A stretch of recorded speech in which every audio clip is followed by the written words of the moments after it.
ஆதியாகமம் 20.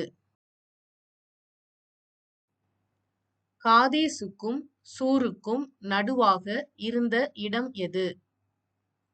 கோரார். கோராரின் ராஜா யார்? அபிமெலேக்கு. ஆண்டவரே, நீதியுள்ள ஜனங்களை அழிப்பீரோ? யார் யாரிடம்? அபிமெலேக்கு தேவனிடம்.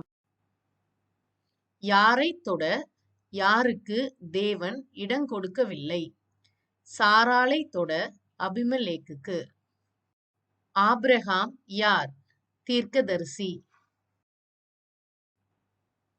எது நிமித்தம் தன் மனைவியை சகோதரி என்று ஆபிரகாம் சொன்னார்?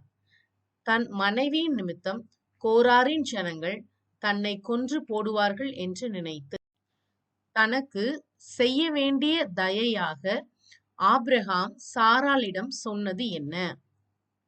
போகும் இடமெல்லாம் தன்னை சகோதரன் என்று சொல்ல சொன்னார். ஆபிரகாமுக்கு அபிமெலேக்கு எவ்வளவு வெள்ளிக்காசு கொடுத்தார்? 1000. இது உன் முகத்து முக்காட்டுக்காவதாக. யார் யாரிடம்? அபிமெலேக்கு சாராளிடம். யார் நிமித்தம் அபிமெலேக்குடைய வீட்டாரின் கர்ப்பங்களை கர்த்தர் அடைத்திருந்தார்? சாராள்.